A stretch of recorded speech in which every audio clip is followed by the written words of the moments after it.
Okay, good morning and welcome to the PhD seminar. Just instructions again, how it will all look. So when you give your presentation, you have 10 minutes. At 9 minutes, you will hear a triangle, which means you only have 1 more minute. And then after your presentations, there are 5 minutes for questions and comments from the audience. So, what else? So don't take questions as a criticism, but just take them as a kind of conceptualization. Okay, so we're going to start with Marie-Louise.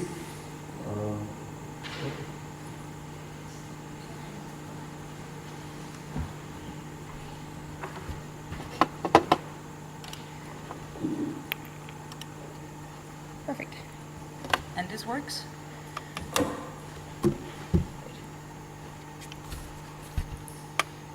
Maybe not. Okay. Good morning. My name is Marie-Louise. Thank all of you for a really nice week. It's been very interesting.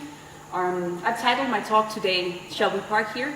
Landscape Meanings and Conflicting Visions for the Future of the Făgăraș Mountains in Romania. So we're going to travel about 1,200 kilometers east of here. It does not work. All right. Check if it's on. Yeah. Whatever, I'll just use this. So the Făgăraș Mountains located in central Romania.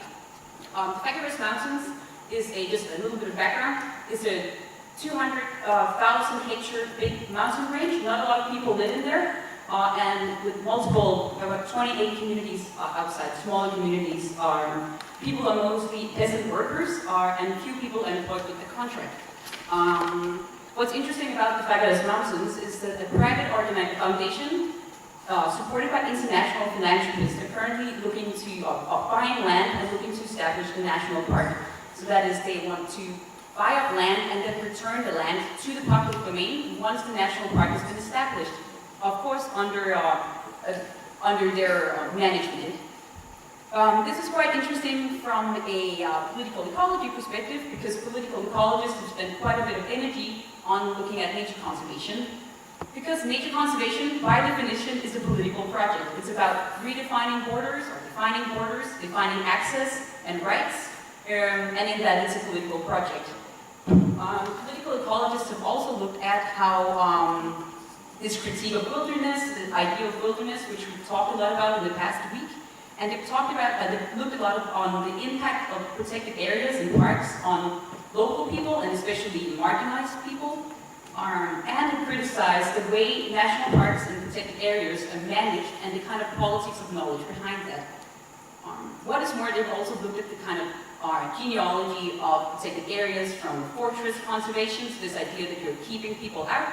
Typically, the kind of model for that is Yellowstone in the US, towards like a more co-management type of conservation over to what we today have the more and more seeing is this neoliberal conservation scheme. So private protected areas and have criticized these because the criticism is fairly long and we won't get into that right now, but it's mostly about like the commodification of nature and the kind of spectacle you create as a kind of when you commodify nature. Political ecologists love to pay attention to, that did not work quite as I hoped, the context of places. And this is, I think, one of the main strong points of political ecology is that it looks at the kind of land use throughout time and how does that kind of affect what we're seeing today.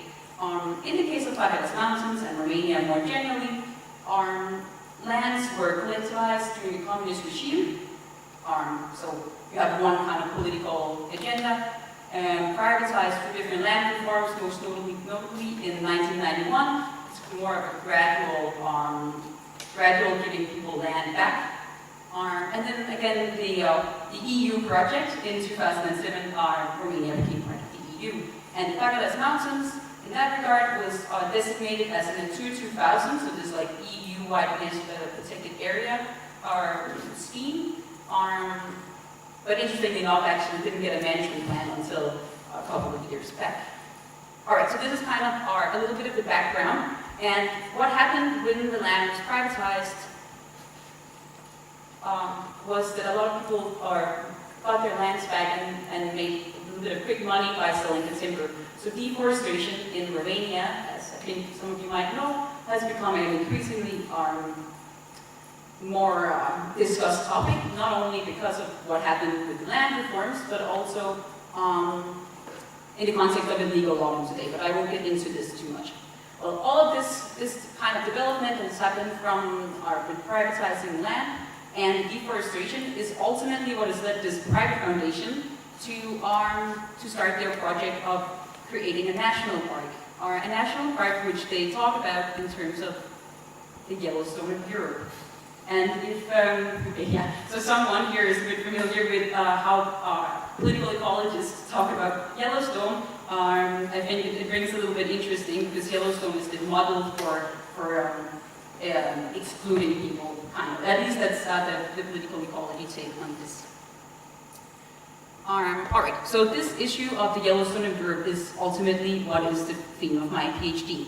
And alright, I did some data collection, some preliminary data collection, exploratory type thing last year, and I'm currently in the midst of my fieldwork, 4 months in Romania. But last year I spent about a month in the field doing semi-structured interviews with 29 informants at a national, regional, and local level. And what came out of this was rather interesting because it becomes increasingly more obvious that if you want to establish a national park or any other protected area for that matter, you are going to run into a conflict. And this is a brewing conflict, and it is a conflict that is based in the meanings that are kind of put onto the land. In this case, there are two, for my preliminary results, there are two main kind of narratives. One is that of wilderness, which is something we've discussed throughout this week. What is that? What does it mean? What is this nature thing as something being not where the human is, versus a development kind of narrative and a vision for the future. This development is more so focused on developing roads, tourism, building hotels, building ski slopes, which is very interesting because people building ski slopes from a conservation perspective is, not only in complete conflict, but it would also kind of ruin the conservation agenda because it would ruin that wild habitat, the wild landscape that conservationists are looking to protect.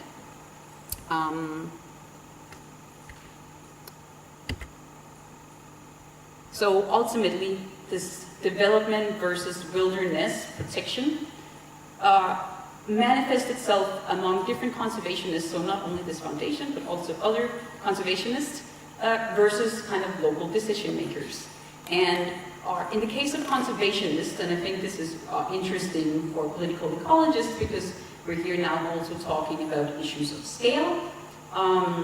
Conservationists operate with this language of the Yellowstone of Europe, being part of the IUCN, so the International Union for Conservation of Nature, it's kind of categories for protected areas.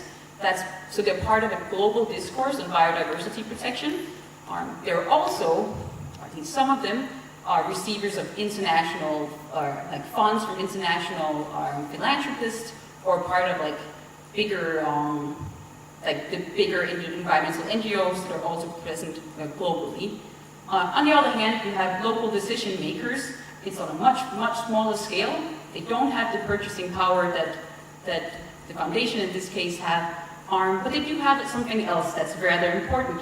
They have a certain standing within the local communities. They have the ability to cooperate across with other decision makers or like other local mayors and vice mayors, and in that regard also kind of draw in the different local people into this debate, and to partner up with regional private entities. So we here have like, which they have done by the way, they have had meetings with also private entities in this area that are against the national park. So you have on one hand a kind of a regional global discourse, and on the other hand a local discourse.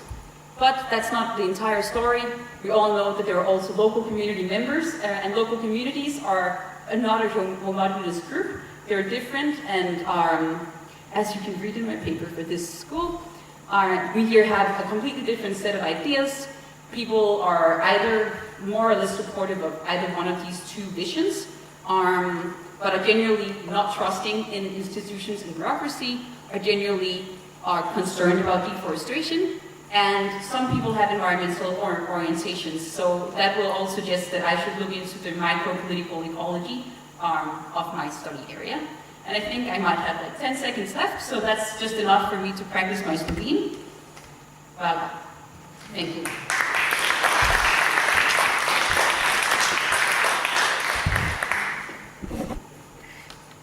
Okay, questions, comments? Just raise your hand and speak.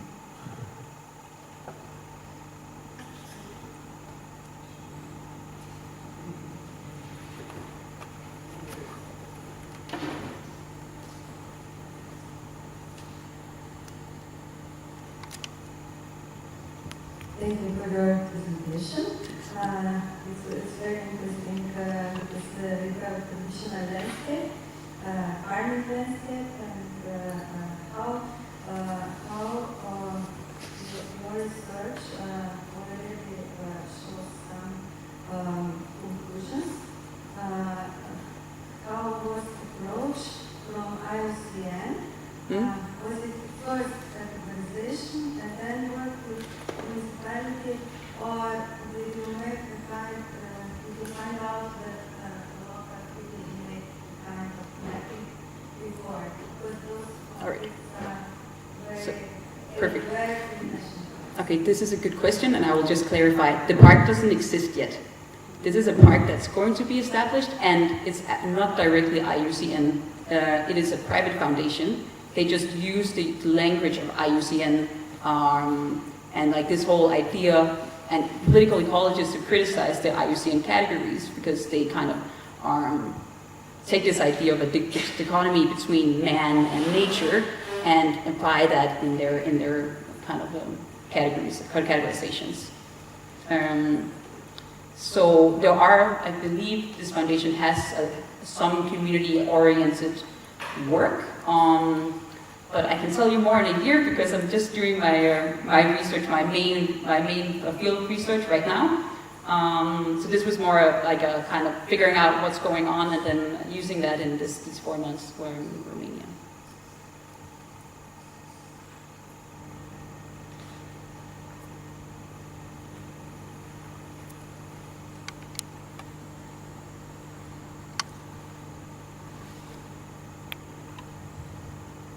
Are farmers actively engaged in the process of establishing the park? Because the park, if there will be the park, it will have a huge impact on their lives and their practices. Yeah, no, they're not at this point, which is interesting, but it's a good point, and especially, like, so there's actually no farmland inside the forest, or the mountains, which are forested. People depend on the firewood coming out of there, though, so that's a main issue, also because most of the smaller villages do not have gas available, and in some cases gas might be there, but they might not have the financial means to actually benefit from that. So the people that are, like, it's more of a firewood issue and potentially also an issue for shepherds. But that also, I think, depends on how this national park would have different kinds of zoning, which are all kind of up in the air right now questions.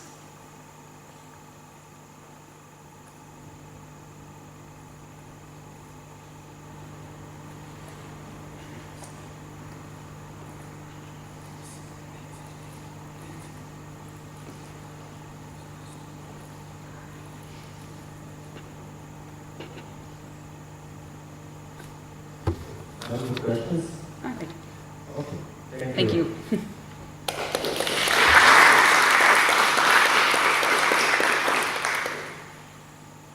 Okay. Mednarodna is next.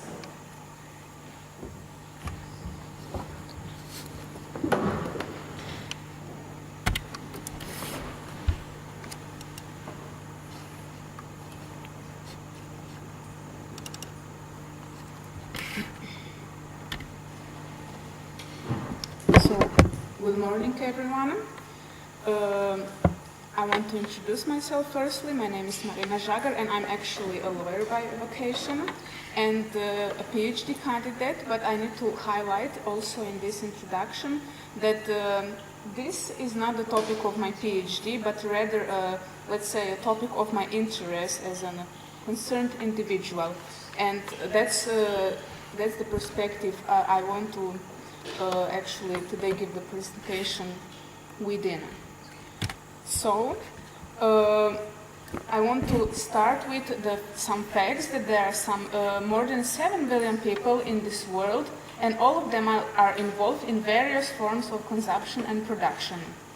Of course, industrialized countries with their population growth establish high levels of consumption. However, also emerging economies, the developing countries are also increasing their consumption. Against a backdrop of social issues and natural resource limits and waste problems, with the question of how people live and consume, the lifestyle they pursue becomes central to sustainability. Consumption of home appliances and electronics, from fashion pieces to housing, cars, and many other products and services, of course, are all on the rise. And I need to say these are typically urban lifestyles, which are in many aspects influenced by a high rate of rural-urban migration. The consumption impact. Of course, the impact is overall numerous. Some of the most important impacts are, of course, climate change and the accompanying consequences of climate change. Human pressure on ecosystems and species, and of course negative impact of on physical and mental health and of well-beings. This can also, of course, with the time cause conflicts as well as migration, which we already see now. Even, for example, many people don't know that conflict in Syria was in part also due to climate change, because many people from rural areas went to the cities, moved to the urban cities, and that was one of the reasons, one of the reasons for conflict, not the biggest one. And also in many other places, similar story. A growing dichotomy of social existence, of course. On one hand we have overconsume, and on the other hand we have underconsume, with people not even meeting their basic needs in terms of food, in terms of access to water, etc. So consumption patterns in high-income countries result in disproportional demands on Earth's renewable resources, often at the expense of people and nature elsewhere in the world. And often, as we already heard in some previous presentations, those are typically even the places where resources come from. All of this is happening in planetary context, where there is finite resources to serve as natural capital to feed material consumerism. And another way to look at the relationship between our behavior and the Earth is Earth's carrying capacity is through so-called ecological footprint, on which we already discussed the previous days. And regarding the ecological footprint, it's important to mention also the so-called overshot day, which was this year on August 1st. That means that by August 1st, we already, were indebted with usage of natural resources. And the previous years, it was, the date was far later than August. So we're trying to reduce that.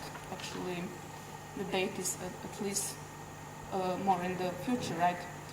At an international level, I would like to mention Sustainable Development Goals, which are 17 of them. It is a 2015 agenda of the United Nations, for sustainable development.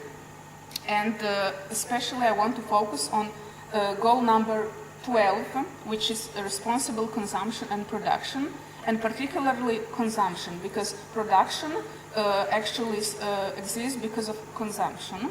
So I want to focus on the role of individual as well, the role of the consumer. And several more things about these SDGs is that especially number 12, which we will be discussing, is very much interconnected with pretty much all of those, with number 1, number 2, 3, 5, 6, almost all of them, especially even 7, 13, 14, 15, and so on. So this is actually also shared across all the actors, government, businesses, and individuals as well, although it's not highlighted that individuals should be also a bit more part of it. In terms of individual logics, I need to say that consumption habits are in reality motivated not just by personal needs for food, clothing, etc., but also by their personal desires, novelty, status, social comprehension, and respect. And products become a part of so-called extended self. Here we come to this term, positional consumerism, which actually is a consumption driven by concern for status and social competition rather than utility and meeting basic needs of an individual. So, more about attitude, behavior gap, and limitations of consumers' change. Of course, consumers have sometimes problems simultaneously expressing their concerns for, at the same time, nature and society. There are many conflicts that consumers are facing, especially in terms of these so-called trade-offs. For example, some product can be fair trade, but it is not like with eco-label, it's not organic, or the vice versa. So it was actually in several studies kind of proven that the more trade-offs, the less the consumer is willing to behave in a sustainable way. Also, products life cycle. I just mentioned that here because not many consumers are aware of that, and especially because few people are thinking about what is going to happen to products after the usage, during the using it, and of course during the production phase, because not all the products have the same this life cycle, and it is important for consumers to be aware of it. So, responsible consumer. Consumers' willingness often does not translate into desired behavior because, as we already discussed, availability, affordability, convenience, performance of product, the mentioned conflict priorities, skepticism, and of course force of habit as well. So the responsible consumer should understand that his or her choices affect not only individual short-term consequences, but also long-term individual, social, and environmental results. Consumer therefore buys consciously, taking into account the consequences of which enable him to make conscious choices for which he takes responsibility. Because of this approach, the responsible consumer will be able to play his part in overcoming global problems, rejecting an increasingly widespread culture where everything is instant and throw away. So, taking into account consumers' choices and daily actions, some believe it is actually a consumer's duty to act, as reflected in the consumer citizenship movements, where consumers need to translate their right into duties. So, I would like to actually conclude that this presentation highlighted that consumer is not always a king, and that a critical mass of sustainable consumers can indeed influence the products available on the market and the production process in general. However, although in theory consumers have freedom of choice, there are many other factors that influence consumption patterns. So sustainable consumption is not just about buying the more sustainable products. It is important to say that sometimes not buying at all is even the best option. And transitioning towards sustainable consumption and production requires a shift towards more sustainable lifestyles. Thank you.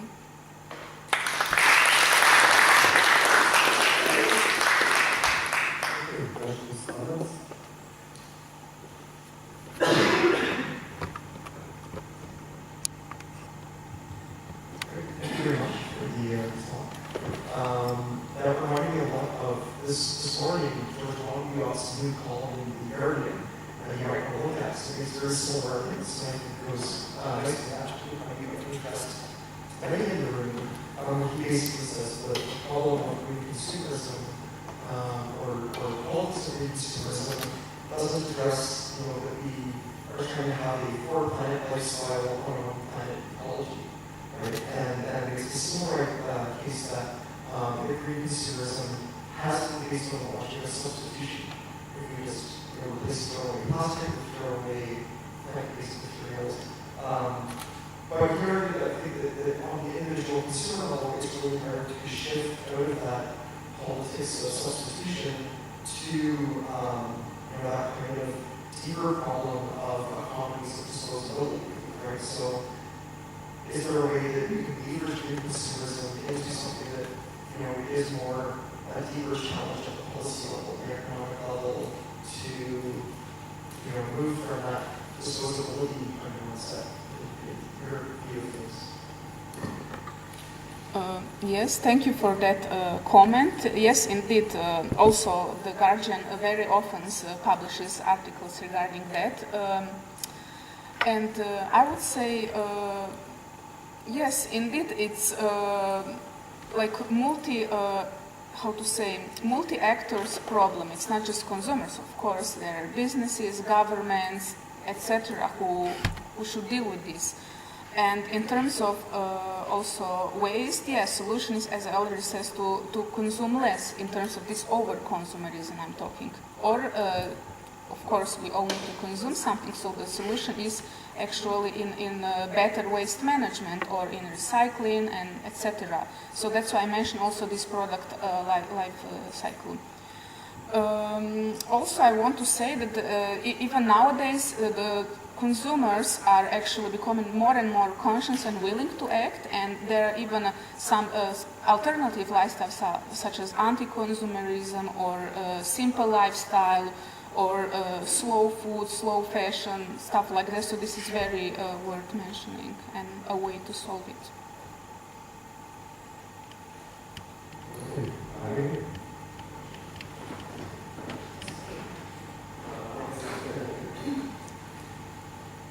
Thank you very much. That was very clear and well presented. You might like to have a look at Jason Hickel. Are you aware of his work? Jason Hickel. He's an anthropologist.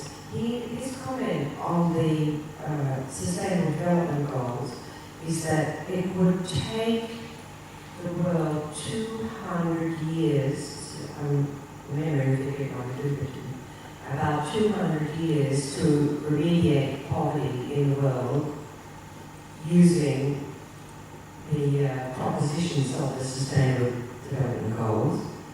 And it would also imply that we needed to consume the Earth's resources at a rate 175 times our present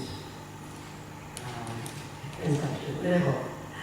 So the important point about that is that remember that the Sustainable Development Goals are developed in the UN system, and that as early as 1990 or so, the corporations moved into the United Nations system and began to put enormous pressure on the bureaucrats and so forth. So perhaps it can help to deepen a little bit the work we're doing, to frame it in that context of late 20th century capitalism, 21st century capitalism. Okay, yes, thank you for the comment, and I will definitely check this author, even though I'm not anthropologist, right, I'm just like a lawyer, but, and also you mentioned, at the UN, yes, similarly to Sustainable Development Goals, there existed also Millennium Development Goals, which focus similarly, but yes, I think many people are skeptic and so on, but some good outcomes of international law are that there is really reduce extreme poverty, reduce extreme hunger. This kind of stuff are very positive and needed also to be said. Yes. Okay. Thank you. Thank you.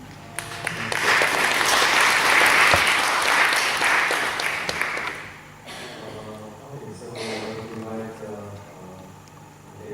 Spanish.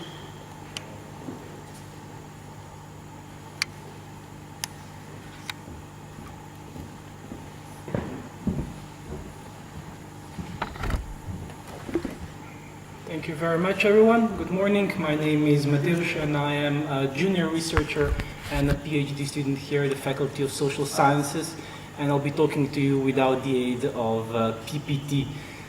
Secondly, I'd like to thank my colleague before me to mention that she mentioned that she's not writing this as her PhD, and this work that I'm going to present here is also only tangentially connected to my work as a doctoral student.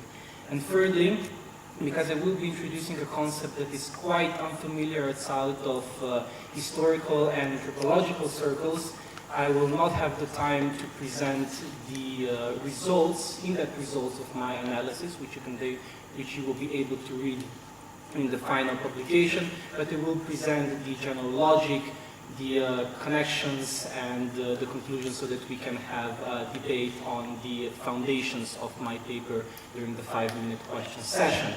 Now, the paper that I presented, I've entitled Democracy, Societal Complexity, and Environmental Degradation, Finding Solutions Among Environmental Discourses.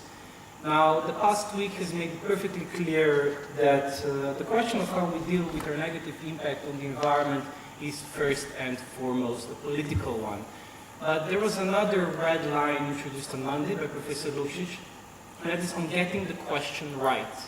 And getting the question right in political ecology, in my opinion, requires us to focus on what Professor Borg mentioned yesterday, and that is the cost of transitioning to a more environmentally sustainable lifestyle. But solving the environment, transitioning to a more sustainable lifestyle are not the only costs that human societies face. Let's just take advanced industrial democracies, for example, the so-called Western world. We have to deal with secular stagnation, demographic transition, that increased worldwide competition, and also lately what has been entitled the crisis of democracy. Consequently, we must reconceptualize the environment as both one problem among many that our human societies face in the struggle for their sustainability, and as an ultimate limit on our problem-solving capabilities, the environmental one included. And in order to do so, I would like to introduce a theory that comes from Joseph Tainter's seminal book from 1988, The Collapse of Complex Societies. Now, Professor Tainter is an anthropologist, and he introduced in this book the concept of societal complexity, which on one hand is composed of different tools that we use to solve the problems of sustainability of human societies, on the other hand, also the organization over such tools. Put it more plastically, imagine the introduction of irrigation in Mesopotamia several thousand years before Christ as a tool to ensure the sustainability of societies at that point, and the formation of states as the organizational element required to maintain and expand the irrigational system. Now, Tainter used this to study the collapse of societies, that is, a very rapid decrease in their complexity. And I'm guessing we're all here because we wish to avoid collapse. Nevertheless, his theory does provide us 6 lessons on the sustainability of human systems that I think are crucial to keep in mind when talking about political ecology and about solving environmental problems in general. Now, the first one is that sustainability is a function of solving problems, a function of success at solving problems. It does not emerge, as is commonly taught, as a passive consequence of consuming less. Secondly, complexity in human societies grows through the mundane process of solving problems, including problems of sustainability. And the problem is that historically no society has ever achieved an equilibrium where it would no longer face a problem. Something quite important to keep in mind in getting the question right. Thirdly, Complexity is an economic function with benefits and costs and can reach diminishing returns to scale. Fourth, since sustainability depends on solving problems, it promotes the growth of complexity and complexity's associated costs. Consequently, sustainability may require greater consumption of resources, not less. Fifth, under diminishing returns, complexity in problem solving causes damage subtly, unpredictably, and cumulatively. And sixth, a society or other institution can be destroyed by the cost of sustaining itself. Furthermore, sustainability can often come into conflict with resilience, because sustainability is an inherently normative concept, rooted in real-world problems and very different sets of values and moral judgments, once again pointing out the importance of the political in the discussion of ecology. Now, this conflict between sustainability and resilience, the socially constructed nature of sustainability and the cost of sustainability itself, again, makes it clear why politics are important. Politics deal with power, that is the capacity of social agents, agencies and institutions to maintain or transform their environment, social or physical. However, not any politics will do. I'm certain that talking about collapse brings into mind some sort of eco-authoritarianism, some sort of technocratic elite governing how we should live and consume and reproduce and live our lives. Not for me, actually. I draw my inspiration from Mills's sociological imagination, where he expresses us that our goal as social scientists is to ensure that man has the ability to express his reason. Not only that, a more democratic approach is the only possible one, in my opinion, as it bestows legitimacy and accountability to political decisions, contains the power of the powerful, and last but not least is the value that can link and mediate among competing prescriptive concerns, going back to the definition of sustainability in human societies. Now, the theory or concept that I found most useful for application in this is health democratic autonomy, which he defines as the person should be free and equal in the process of deliberation about the condition of their lives and in the determination of these conditions, so long as they do not deploy this framework to negate the rights of others. Now, using this concept of democratic autonomy and the 6 lessons from Painter's Societal Complexity, I have come up with a set of 4 criteria, 4 for each, 8 criteria, 4 from each group on what any idea or program or solution to solving our negative impact on the environment should contain. Now, from societal complexity, we see proposals that offer, first, resilient institutions and flexible solutions to problems. Second, as the economic function test, that is the long-term unforeseen costs. Third, and something that is unfortunately quite often forgotten in these discussions, is the need to recognize sacrifice, because limited resources will force us to choose what to invest in. And fourth, to renegotiate existing values. And from the democratic side, the first criteria is, of course, to preserve democratic autonomy, that is allowing individuals to determine the condition of their lives. Second, another thing that is quite often forgotten is to not leave anyone behind. We have to protect the rights of seniors, the sick, and the infirm, those who are not capable of taking care of themselves in a more natural environment. Thirdly, to fight inequalities, of course. And fourthly, to preserve the role of a higher organizational entity, like the state. As Hal said, we need something that will enable us to ensure that deploying the framework for self-determination does not limit the self-determination of others. Now, what could we apply these criteria to? In light of the translation of Dreisak's Politics of the Earth into Slovene, not only for the purposes of the summer school, but for the purposes of the environmental discourse in Slovenia, and of course the excellent overview it offers of different approaches to solving our negative impact on the environment, I applied the 8 criteria to set discourses. Now, unfortunately, I've been given the 1-minute mark, so I can't go into detailed results, but I can say that the 3 discourses that cover the most criteria for sustainable development, ecological modernization, and green politics. Although every discourse except the Promethean one provided some sort of a puzzle. Unfortunately, I also have to report that it was easier to find solutions for the democratic criteria than trying to overcome the gloom of societal complexity. The pernicious effect of diminishing returns means that humanity now requires either a cheap and clean power source or a major technological leap forward, although I do hope that Professor Detala's work will bear fruits quite soon and that I will be proven wrong in this assumption. If I'm not, however, we'll have to either choose to start abandon certain social problems in favor of the environment, putting the question of wider definition of democracy into question, or see ourselves destroyed by nature while protecting our civilizational achievements. My analysis, however, does show there is room for hope, and I do hope personally that the 8 criteria that I introduced will be helpful in solving, providing answers and finding proper solutions for these questions in the future. Thank you.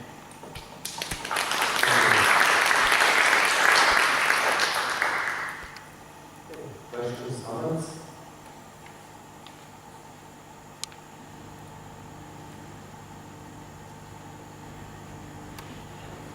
Well, if there are no questions, I'm guessing everybody understood everything. And if you have any further questions or would like to discuss my results in greater detail, you can talk with me afterwards during the lunch break because I brought them with me, but as I said, was unable to present them during these 10 minutes. Thank you very much. Thank you.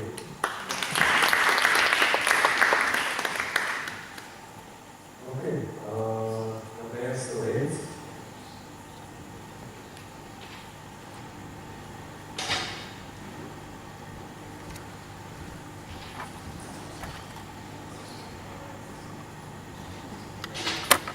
I came from the biotechnical faculty, but my main background is in cultural anthropology. I will present you a paper with the title Can a Good and a Bad Farmer Cooperate? The purpose of the study is to examine how the conventional and organic farmers' perceptions of environmental protection through agricultural management affect their cooperation.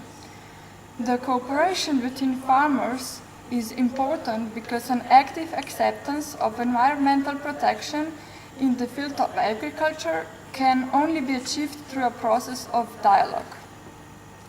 Cooperation requires a level of harmonization in ideas and interests, so the concept of a good farmer is used to examine the harmonization level between conventional and organic farmers.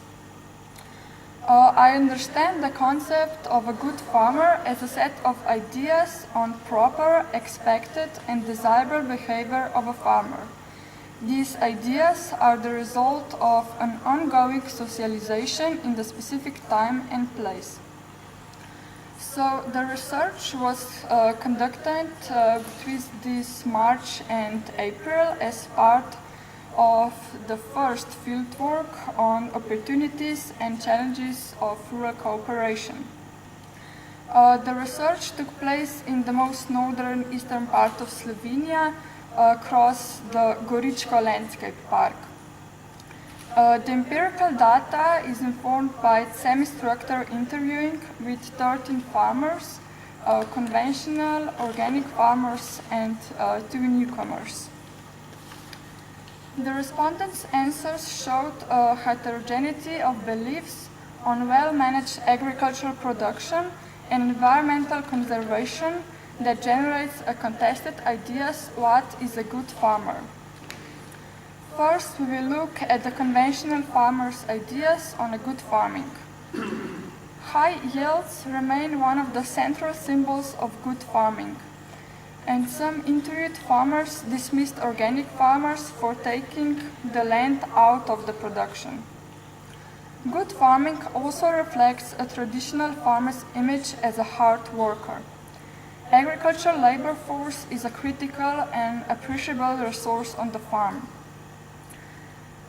Further, conventional farmers often accuse organic farmers of chasing after subsidies.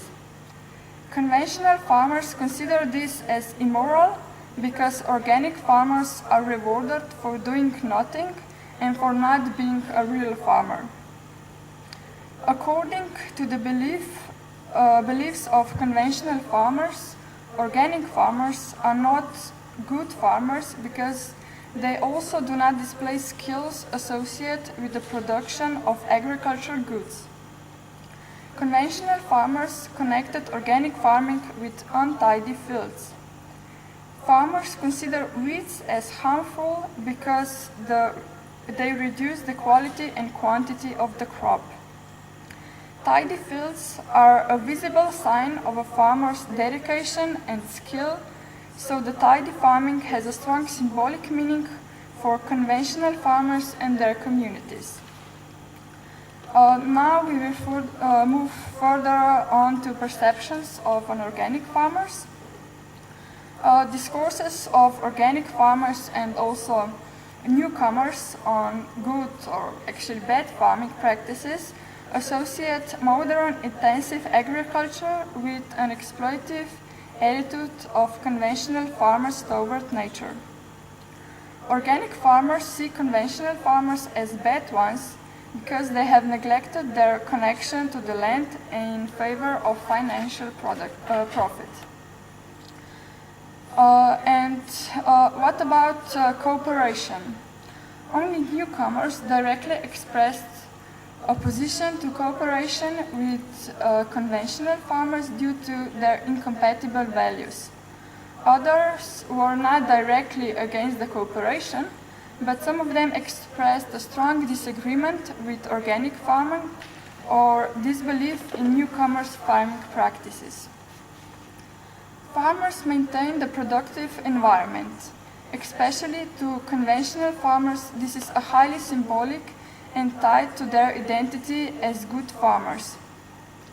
The farmers' understanding of the skills related to the production provides them with a unique self-perception and perspective on their appearance in the farm family and community. Although to the land use practices, actually through the results of those activities visible in the landscape, farmers display their good farming skills, concerns for the nurturing role of the farmer, and connection with the land.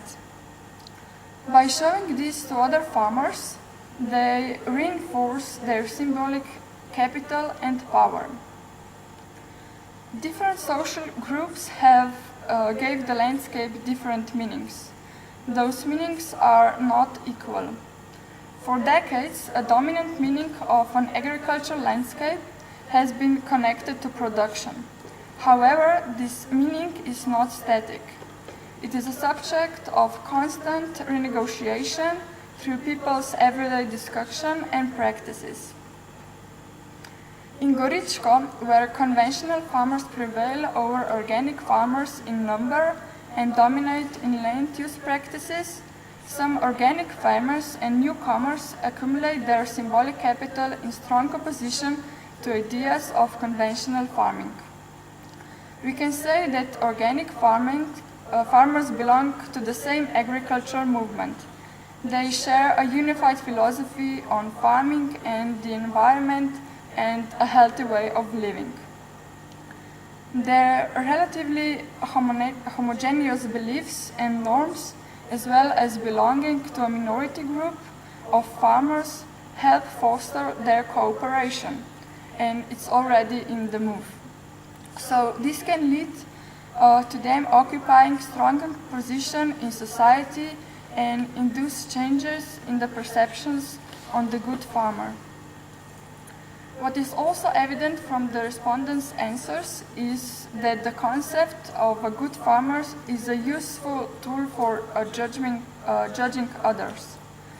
Ongoing production of moral judgments reflects beliefs about who is right, wrong, good, and bad.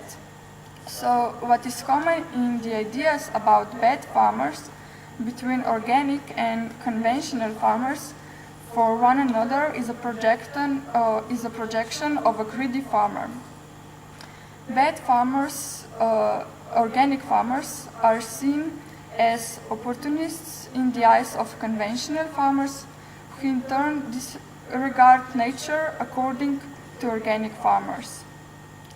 All symbols of good farming ability relate to some extent to the economic efficiency of the farmer.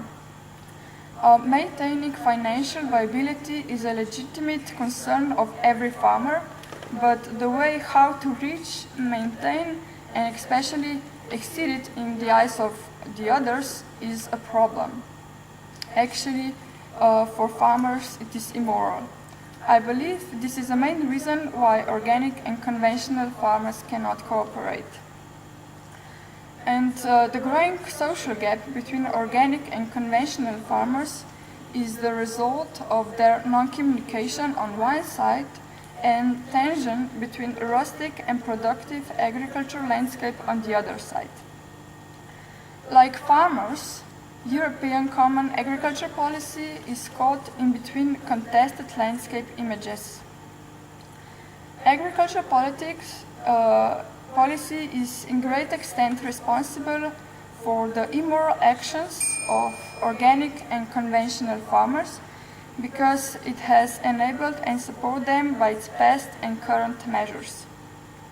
These measures indicate concerns about distributional fairness and in the allocation of financial resources within farming communities where farming relations actually have a history.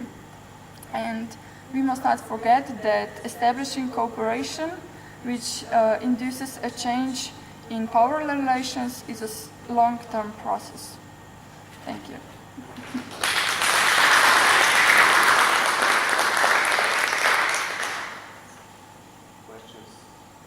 Questions, comments?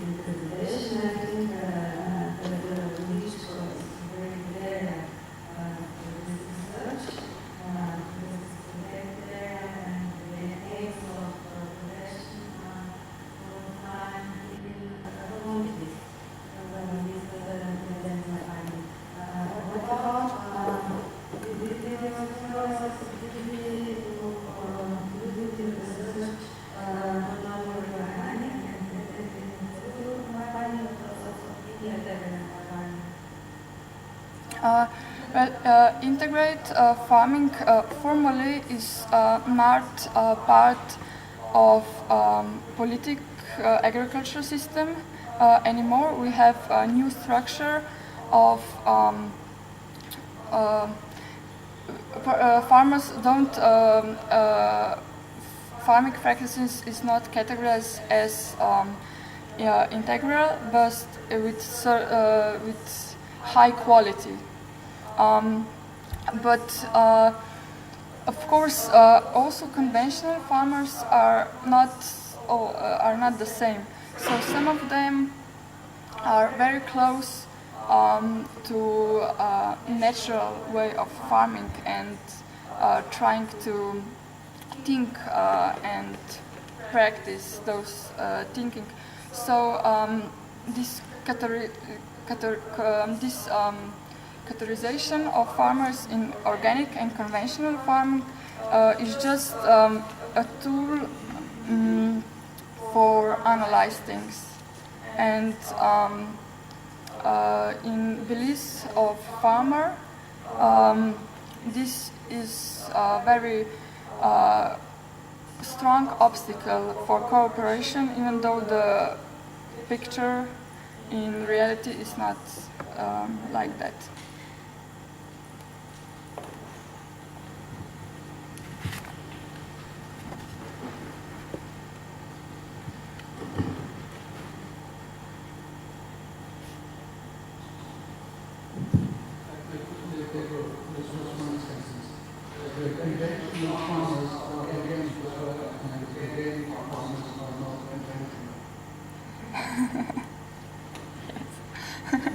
You can put it that way, yes.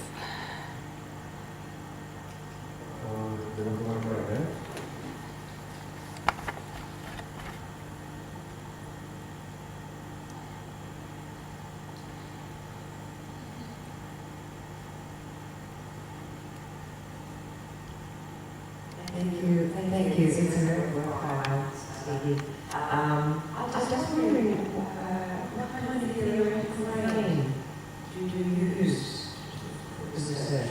Or ecology, for example, it could be an anthropological school, or it's a psychology school to do studies. So, to make more political ecology?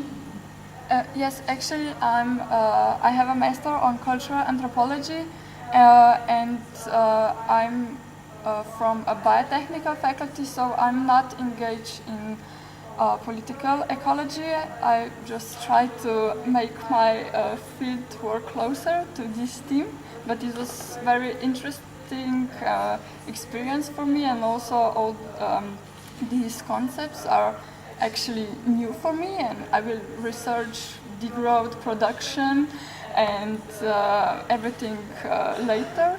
Of course, I love to use Bourdieu's concept of social symbolic capital, and also common governing commons, like Professor Nives and Ostrom, of course. I'm familiar with their studies, so for now this is only my first year, so everything is in a mess a little bit, but you know how the things are.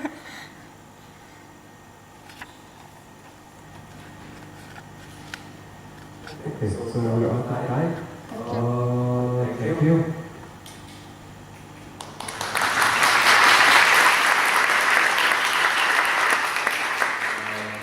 I would invite Besedila Inštitut to the stage.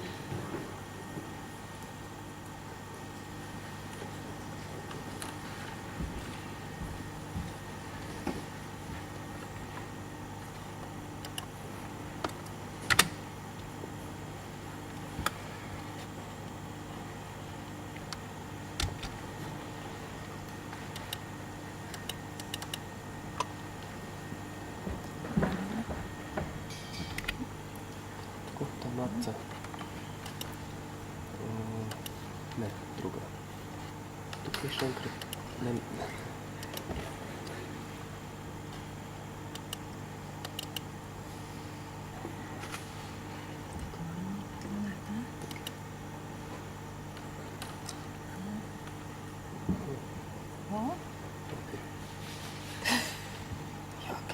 V redu. Potem naprej. Da bi to naprej. Je v redu? Naprej je to v redu. Ok, ne morem to. Ne vem, zakaj to naredim. Mogoče med prenos. Okay. Good morning, everybody. I'm pleased to, I hope you can survive the first slide. In such something happened between our computers. I will present you a theme, the research of criteria for measuring significant environmental impact in strategic environmental assessment. And I'm PhD student, study environmental protection on interdisciplinary study at the University of Ljubljana. And I will show you the research which we prepared together also with my mentor, Dr. Alma Zavodnik and Dr. Nenad Mikulic. And we are developing theoretic models of strategic environmental assessment as an interdisciplinary tool, and research is in relation to planning methods. Why?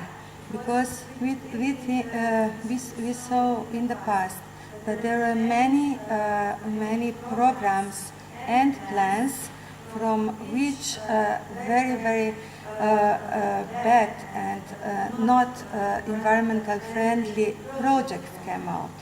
So we saw the programming more abstract level, but still very, very important for change the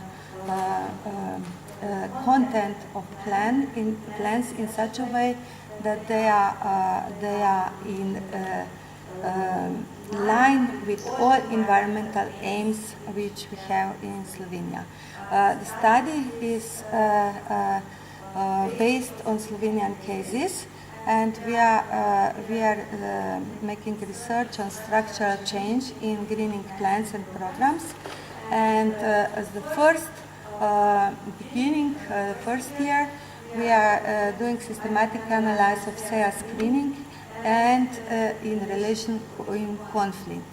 The aim of this research is to develop ideal model. First, we use the assessment of all screening procedures and SEA procedures from 2004 to 2018.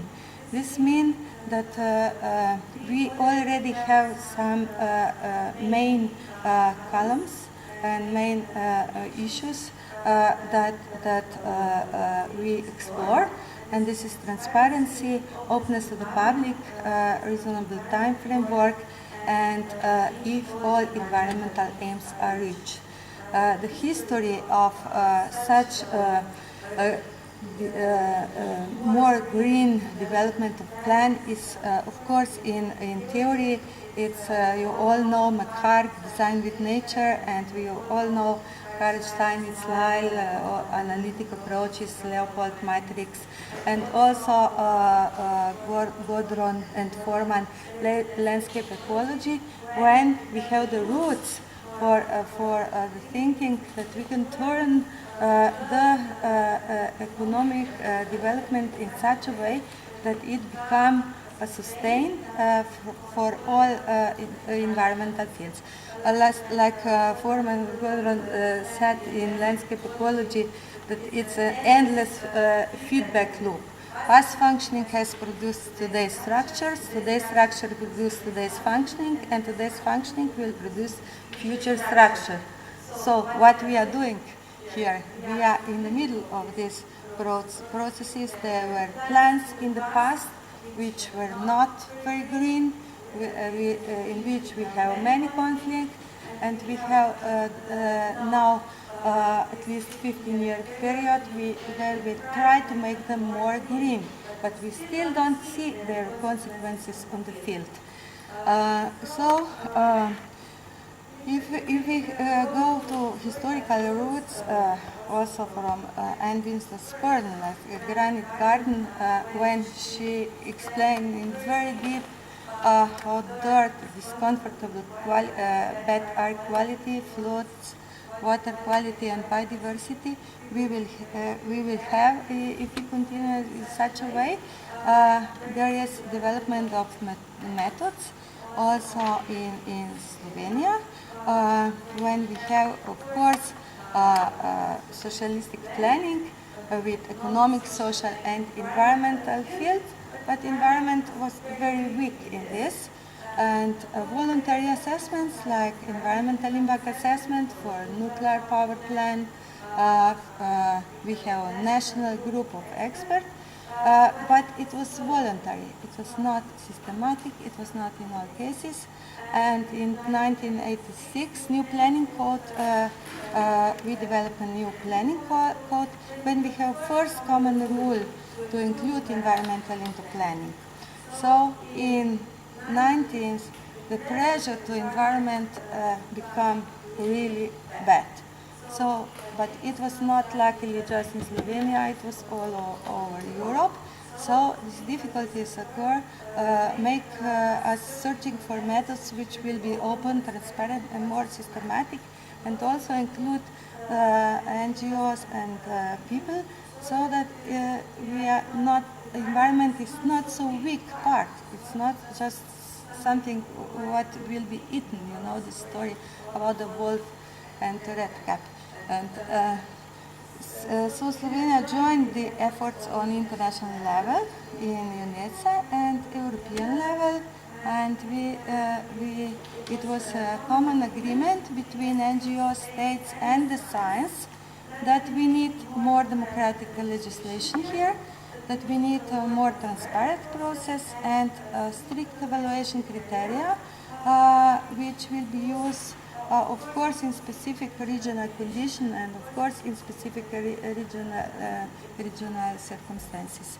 But it's not the time of having just technical plans and acceptance was over, and interdisciplinary approach has been developed. So it was a process take at least 5 years on international and European level in parallel, when the experts, state science and NGOs really worked together. They were all the time together and included into this, and in 1990 the Strategic Environmental Assessment Protocol was accepted, and in 2001 the European Parliament accepted the Common European Directive on assessment of the effects of certain planning programs of the environment. So SEA became mandatory for a range plans and programs, and which set the framework for future development contents or have required an assessment under the Habitat Directive. So the aim is to green agriculture, forestry, fishery, energy, industry, transport, waste, water management plans, telecommunication, tourism, town, country planning, and land use. So it means everything what is going on, and in international environment this protocol defined also that member states has to cooperate in this. What we are talking here is about plans and programs. With medium level, you see, our computers really don't like each other too much. I'm sorry for this, but we are in this middle part. We will not explore the project criteria or the policies, but strategic planning document, thematic concentration, integral approach, and what become interesting, this become ex-ante conditionality to use all the sources, all European money, national money, and this means that no green plans should be approved. This is the range and experiences, and in statistic we can see that screening have been done at least from 200 to 300 plans, and we open the procedures, and there are positive screening mostly because of many reasons. In this nature, water, culture, heritage, population and health are one of the most important issues which we found out in this research, and the research was done on programs from National Energy Plan, Rural Development Plan, Cooperational Plan, and Land Use Plans. So SEA definition here is wider. It includes population, human health, cultural heritage, and we explore all these SEA steps: screening, scoping, environmental report, consultation, public consultation, transboundary consultation, final plan, and environmental approval decision. That means all these phases. Yes, I will conclude now. The case study have been done on 170 municipalities and all areas of Slovenia, and all cohesion programs, strategies, and programs. Explored criteria so here, and 1,000 cases have been analyzed. So I will just conclude the use. In all cases, criteria have been assessed, and the conflict in all these cases, more than 1,000, were rare, less than 0.4%. That means that complaints on the court were done in 3 cases, and complaints from NGO in 2 cases. We think in relation to the past period, this is essential. And now I will go quick. Now, just the last slide to conclude. These are cases, but key issues. Yeah, this is key issues for good cooperation. Yes. Any questions, comments on the presentation?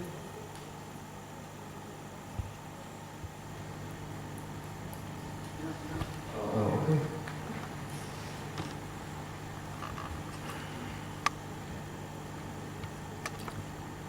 Thank you. It's very comprehensive. Why do they separate water from nature in the categories?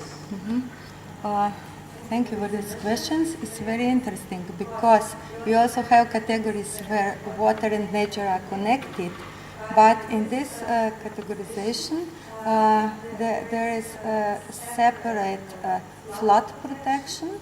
This means areas of water where the areas are flooded. They are inside these waters, and quality of water, underground water, and that's why it's separate, because it's so important that it should be separately assessed. And within this assessment, there are still 2 categories: underground water and rivers and lakes and ecosystem. But we have a special category then, sensitivity of the sites, when ecological ecosystem appear again. So they have double value. They have value as water, drinking water, for example, and sensitiveness of ecological site.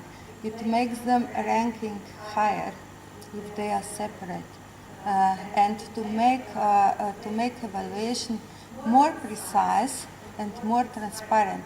So when you explain to the people what kind of effects will they have, they also can see what kind of effects are on underground water, or how will rivers change. Will the quality be the same? Will the quantity be the same? Or are we going to be protected from floods? Will the area change? This is a criteria.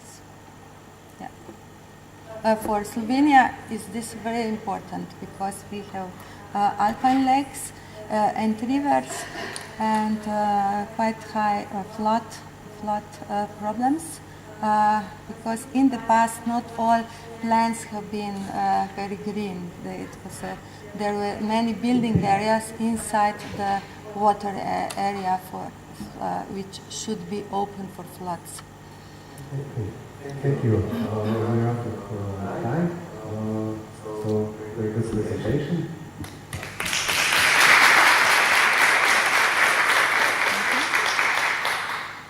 Okay, so now I will give one other person's participants maybe joining us later. So maybe you want to highlight the awareness.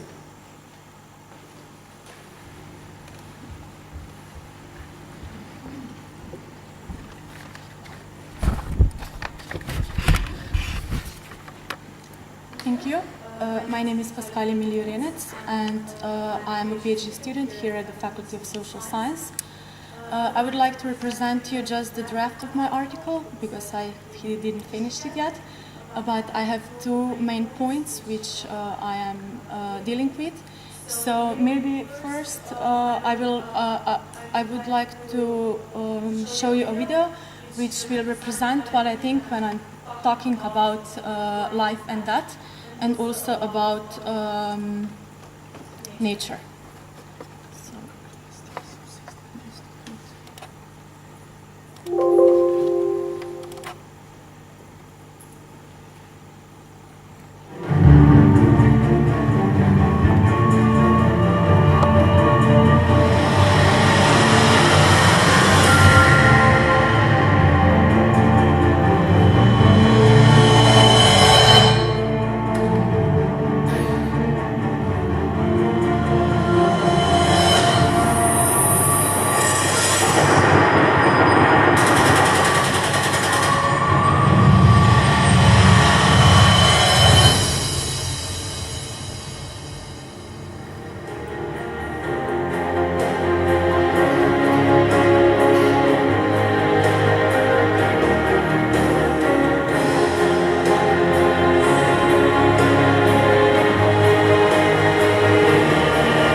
more, so I will try to tell everything what I meant to.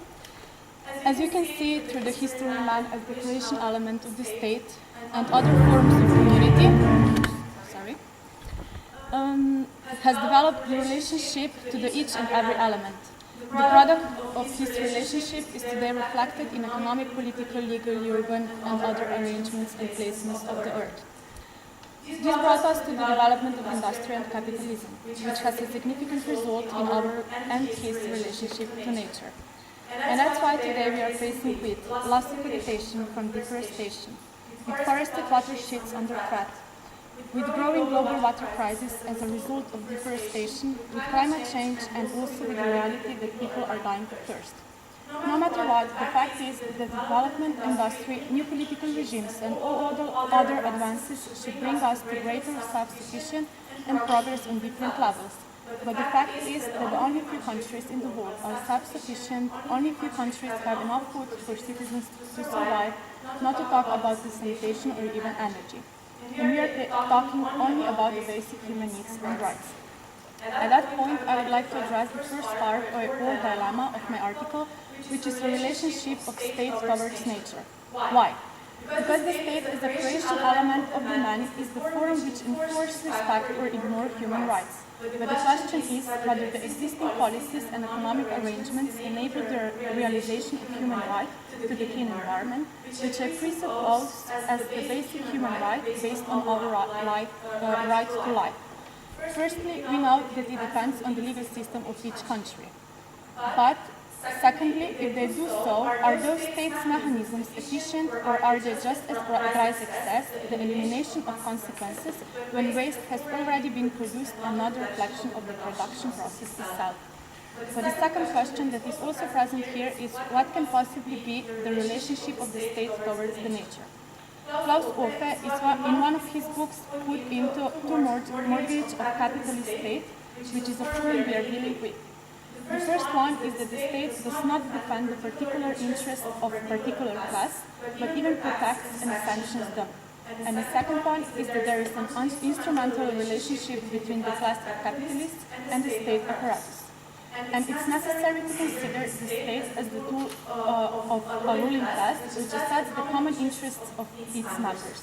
Since we know that political struggle takes place on an ideological level, it is clear, like Offe says, that some legislative alternatives are given as a priority, but both are set up as a proposals. However, since the public authority is indirectly, for example through the tax system, dependent on private accumulation, and the greatest interest of those who are on the authority and have a power is preserving the exercise of the social power by establishing political conditions which are and will be favorable for the private storage process.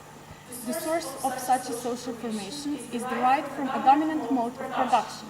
It can therefore be argued that any decision relating to the environment stems from a predetermined, conscious or unconscious opinion about something. And that our relationship to our nature is determined through different state mechanisms such as education if we do not step out. And that's the thing that opens the second part of my article, which is setting the question of human relationship to nature. At this point, I have chosen to take into observation human right to life, which is also a proposition for a healthy environment. Usually, when you talk about the environment and nature, we are focused so as in the form of state, which enables reproduction or production means, about the green part of the world, as I show in the video, in terms of oxygen and drinkable water as the basic elements for survival. But there is also another part of the world which is in inevitable and important connection to the green one, facing the same and equivalent dangerous problem as green political theory does in its very beginning. I'm talking about the world, which is, when we are talking about the environment, its foundation, about seas and oceans. They cover 71% of the globe and are as important to us as their waste. It's pretty amazing how structure of Earth and structure of human body is pretty much the same. So oceans are home to most of the life in our planet and play a central role in the world's natural system, like regulating our climate and absorbing carbon dioxide. They provide livelihoods to countless fishermen and others around the world. feed hundreds of millions of people and provide a healthy seafood meal to a billion people every day. But again, as we can see seen in the video, there are consequences as the fact that our seas and oceans are choking in plastic.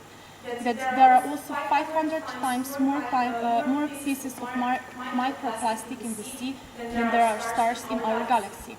And some of the forecasts say that if we don't stop it, there will be more plastic than fish. But all those information brought me to one point. If there is a human right to life as one of the fundamental rights on Earth, does it really mean just the right as to survive or in terms of not being killed? In a world full of social inequality, marginalized groups and migrants, it's quite usual to think about our right to life as a life to survive. But in the distinction, which is amazingly displayed through the cease in meaning of living life and death, we can see that living is not just surviving. That's why man, for living next to the basic elements of life, needs also on others, which has the same significant impact on his, let's say, evolution. So man has developed many different mechanisms which are of course different from country to country and from one social group to other, but all of them has in common two segments. First one, which include work, progress and ecological development, and the second one, which states culture, free time and enjoyment, just as the oceans. On the one hand, oceans and seas are the source of life. They give us the condition to survive in many ways, and if we look at the history of the oceans, they served as a primary source of food for trade, adventure and discovery.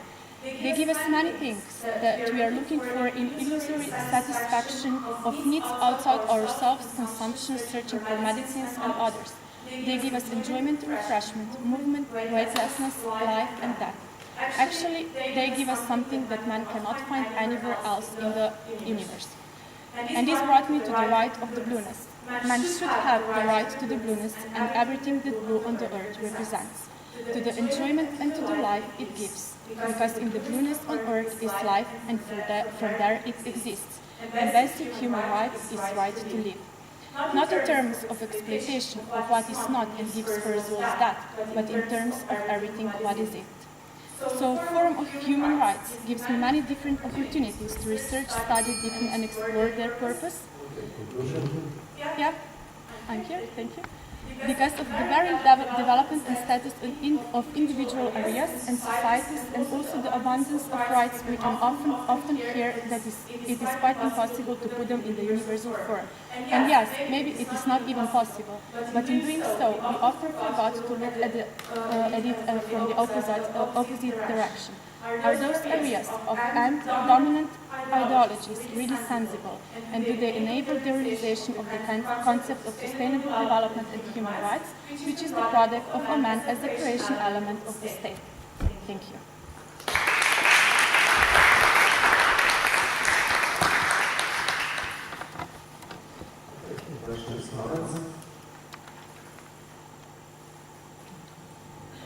Okay.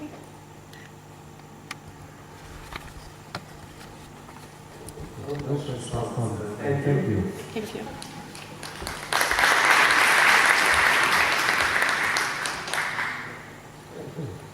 Now I invite section language. This lecture.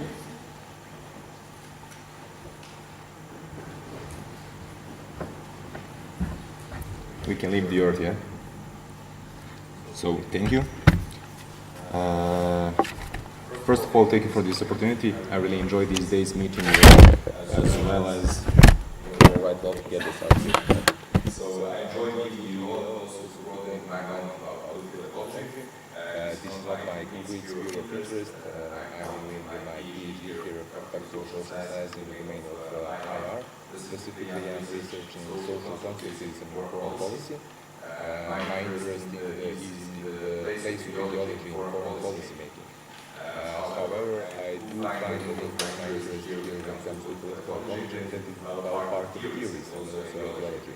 Therefore, my foremost focus of this paper was to discuss some theoretical foundations that builds upon the political ecology. So while I was discussing and working to find out theoretical foundations that are basis for political my first impression was the importance of Marxism and neo-Marxism. So when I was reading about it, kind of I did not get the connection between the Marx original writings and the neo-Marxist. So I was keen to learn and research about the mere of evidence in Marx writings. So Marx and Engels discourse about the nature and the humans. So I will not have the presentation. It's going to be just strict theoretical discussion about political ecology and about Marx evidence and thoughts about nature and relation to humans.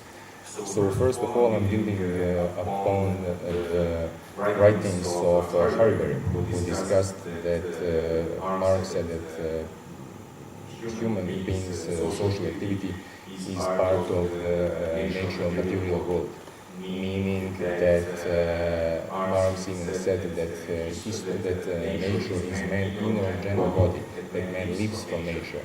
That means that nature is existing independent of human, but humans do depend upon nature, its resources and its features. So it's an important step from which I build upon Harvey and Lee. Afterwards, I discussed Parsons' book called Marx and Engels on ecology. So he also started from the point that Marx perceived nature as existence that he characterized as presupposed for man's communal activity. So I found the most evidence about Marx's writings about nature in the German ideology, which is a set of manuscripts that sets the notion for his comprehensive theory of history, and also he confronts idealism of Hegel. So there he writes one important passage for me that found the most evidence regarding the Marx writings between nature and humans. So the passage is as following. So the first premise of all human history is, of course, the existence of living human individuals. The first fact to be established is the physical organization of these individuals and their consequent relation to the rest of nature. The writing of history must always accept from these natural bases and their modification in the course of history through the action of man. So here we have two important elements. So Marx's theory of history does begin by referring to nature. So nature is an important concept for his comprehensive theory of history. And afterwards, the second, for me, maybe for my paper, the most important part is this, that he discussed their also natural basis and their modification in the course of history through the action of man. So Marx also here recognized that the man and humans have the nature and have the power to affect the nature and, let's say, determine the course of its development and changing, which we are all seeing today in the contemporary world. Here I also found a passage of his collaborator Engels, that while he was discussing the emergence of industrialization in the 19th century Germany, he wrote that there is damn little left of nature as it was in Germany at the time when the Germanic people immigrated into it. The Earth's surface, climate, vegetation, fauna, and the human beings themselves have continually changed, and all this owing to human activity. So Marx and Engels in the 19th century as well noticed that not just the deadly effect of industrialization and capitalist system, but also this passage that could be also applied today in discussion of neo-Marxists. So I believe the German ideology and their discussion does present the most basic evidence for Marx and Engels' notion of political ecology, of the relation of nature and humans. Afterwards, I believe that from their writings one can conclude that social crisis is on the same page as environmental crisis. How do I understand that? Because for them, the relation between nature and humans is that exploitation of labor is only possible with the exploitation of nature, which is because of the material base of the nature that allows that exploitation. On the other hand, exploitation of nature could only be conducted with the exploitation of people. So there is an inner connection that is all-encompassing, that is always in the background of the Marx and Engels and afterwards in the Marxist discussion. In addition to that, Marx's concept of productive forces could be related to the, maybe, I'm thinking about that, to the technological determinism that we find in 20th century and also today's world. What I mean with that? I mean that the productive forces that Marx has described that will have a great impact on the development of capitalist system, now we understand that the technological development. So people find out how to most efficiently explode the earth, to explode the vapor in order to create surplus and to generate profit as quickly and as efficiently as possible. So I think we can find a link between Marx's productive forces and the technological development determinism that we have. So I still have 3 minutes remaining. That is the basic of my theoretical argument that I'm dealing with. However, I think it is part of empirical evidence because I'm discussing how that Marx and then afterwards neo-Marxist critique of third world political ecology could be implemented in the critique of the environmental issues and challenges that are occurring there. The basis, certainly the basis of that argument that are environmental changes in the third world are the product of the multiple inequalities that reflect, I call it, imperialistic features of capitalism. On three terms. First of them is socio-economic, that is a class-based system on exporters and exploited. Second of them is regional feature, that is the first world versus third world, and afterwards you find important value in terms of actors which are manifested in transnational companies versus local communities. So the primary aim, since I have 1 minute and a half left, the primary aim of the neo-Marxist discussion about the third world ecology is that first world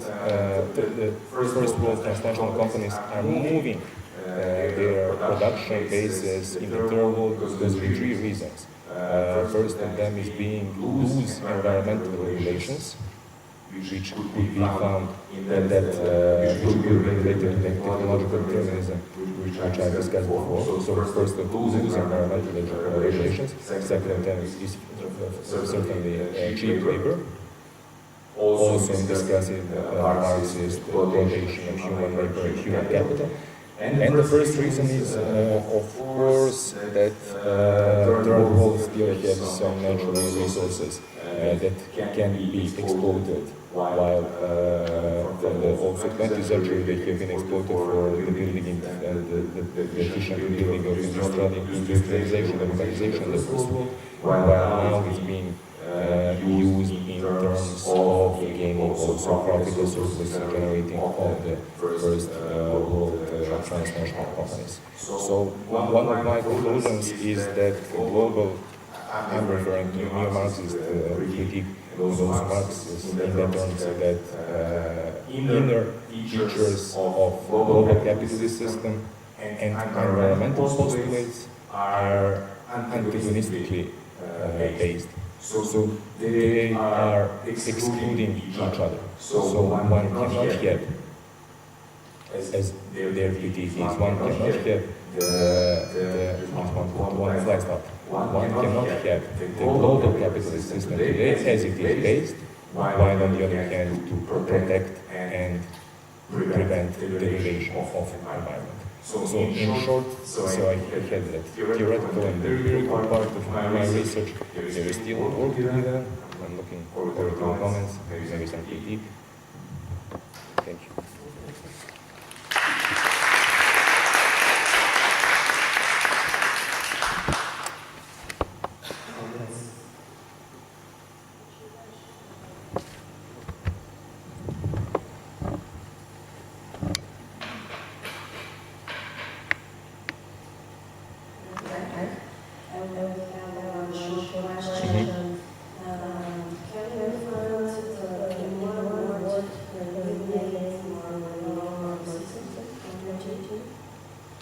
one word New name.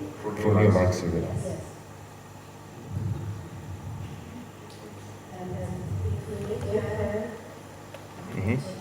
What should be, yeah? You mean in theoretical terms or? I found it, it was one of my conclusions when I was reading that neo-Marxists are kind of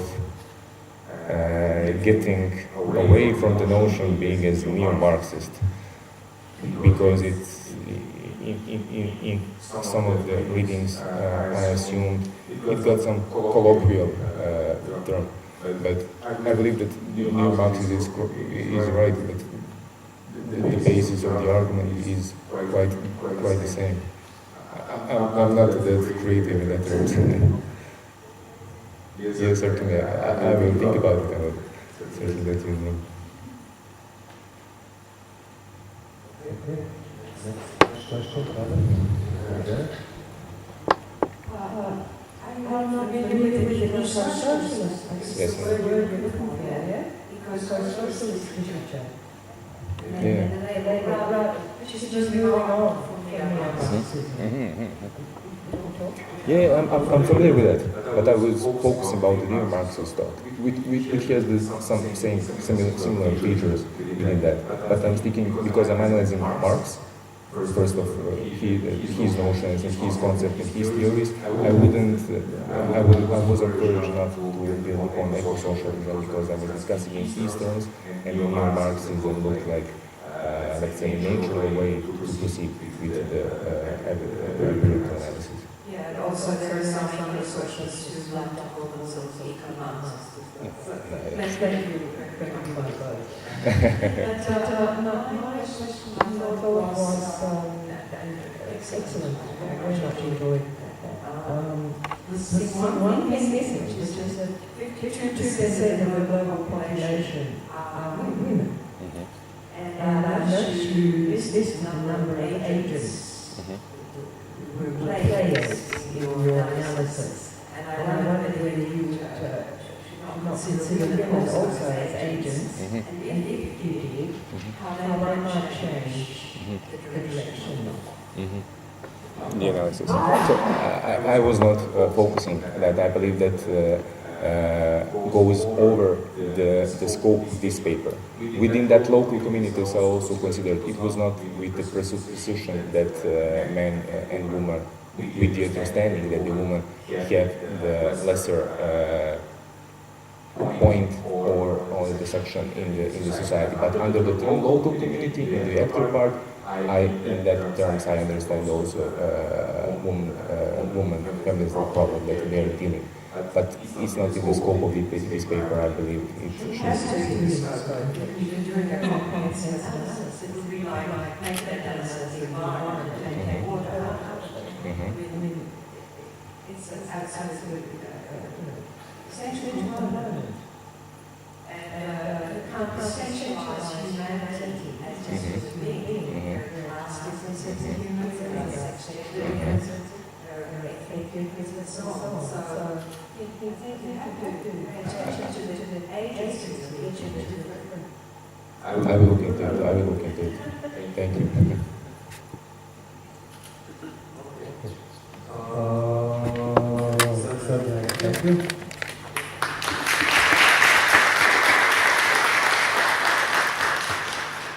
Okay, now we have one more presentation from Namen.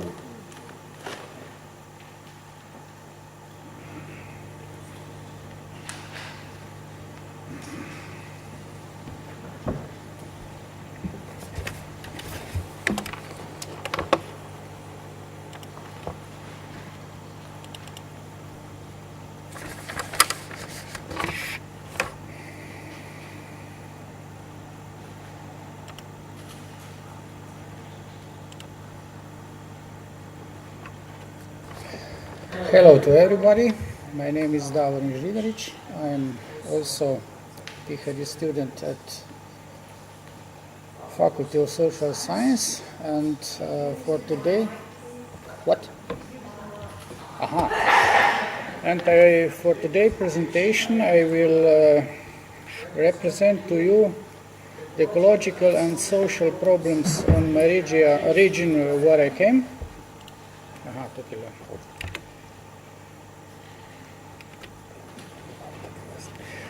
The main problem for me in society and are ecological problems, because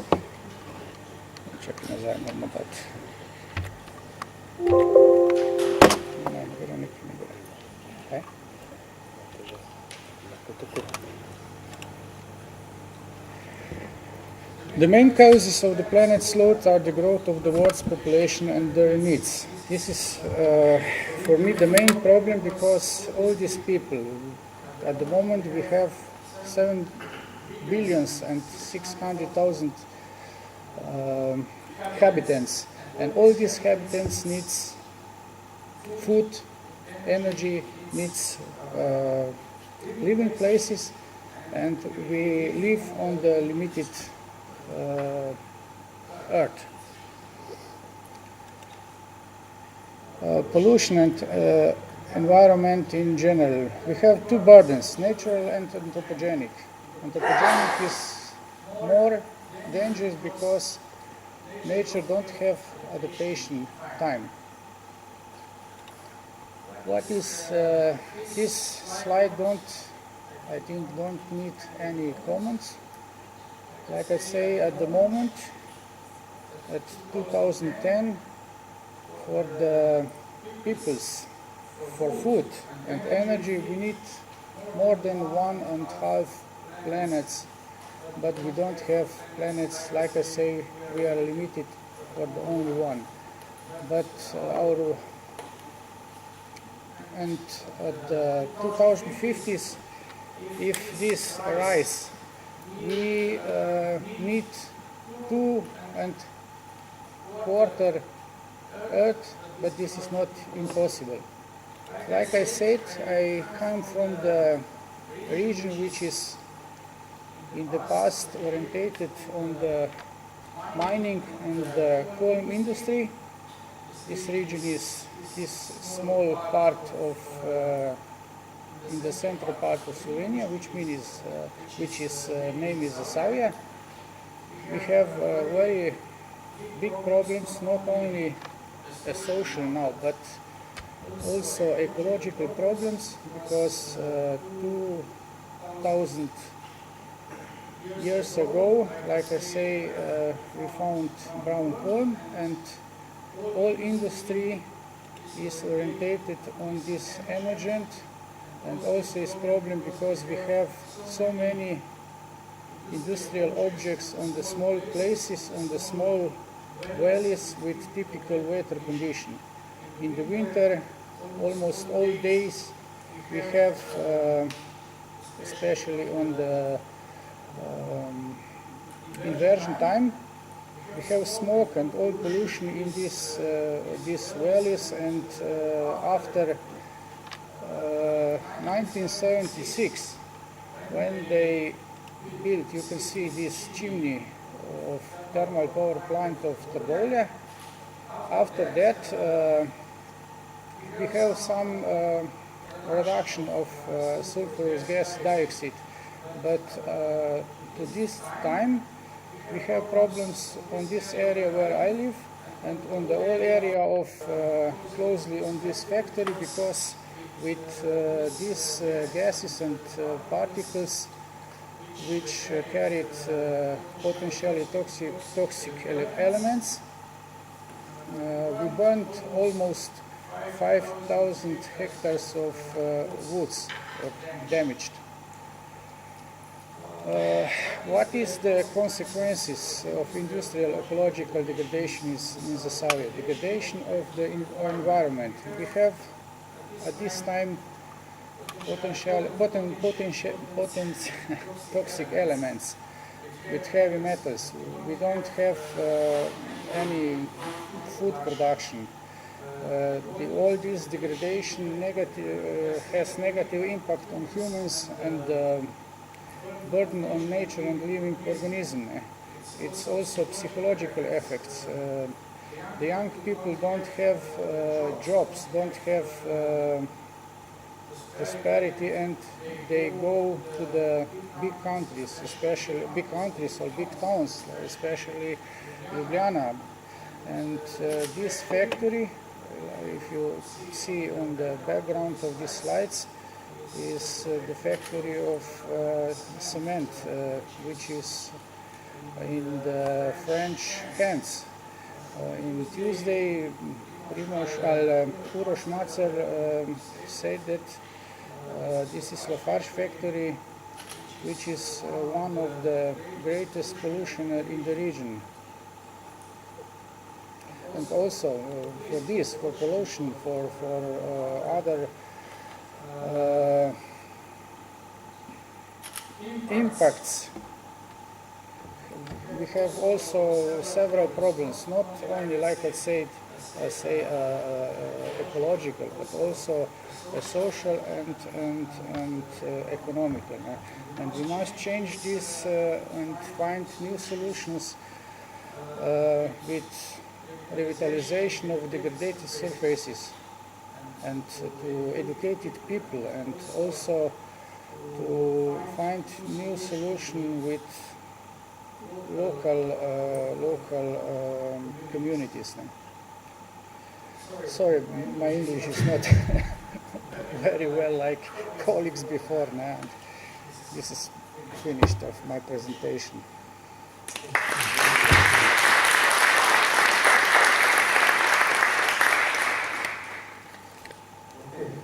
Any questions or comments?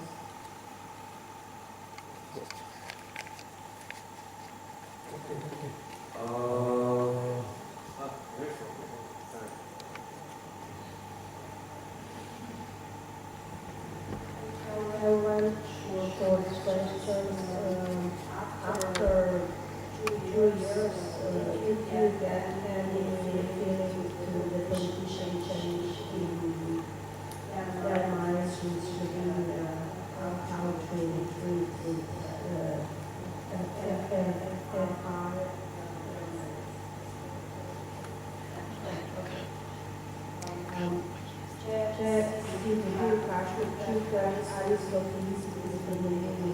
No. No.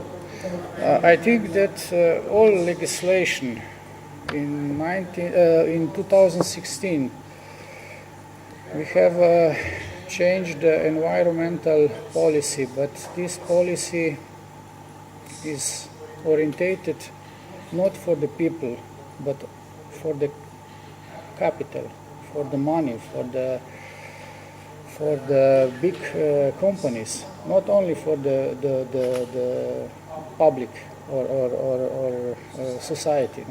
We don't have any adequate environmental policy or energetic policy. We don't have strategy for the future. This is the main problem for me. But also, like I want to represent to you, we don't revitalize some areas like Zasavje, like Mežica, adequate that people have normal life in these areas. We don't have money, we don't have politics. If government or minister, kako se reče za gospodarstvo,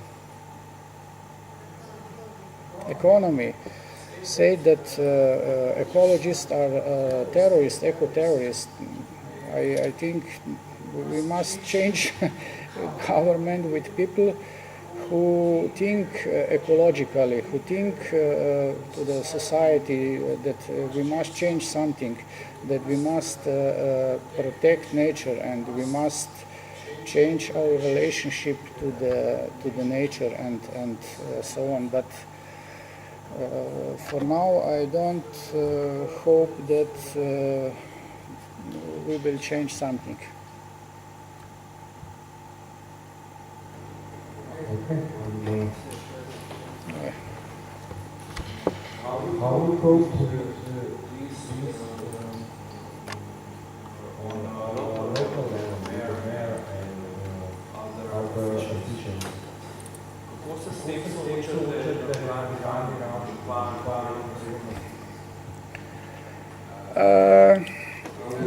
a very young, we have a very young major.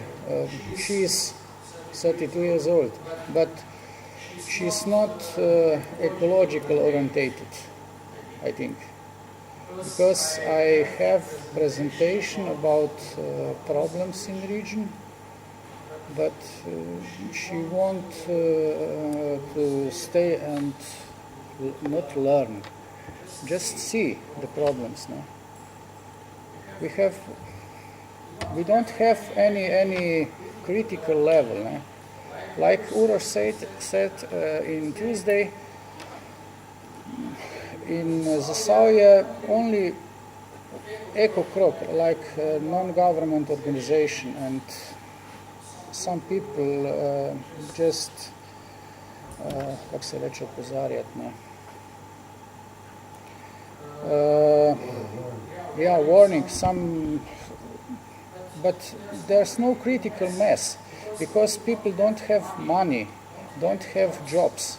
And if they don't have money, don't have jobs on this hierarchy of Maslow, they don't care for ecology and politics. No? This is wrong, but that's reality.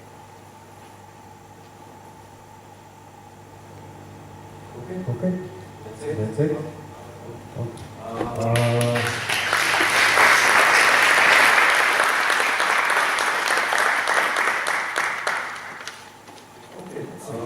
So these were all the presentation. So all the participants.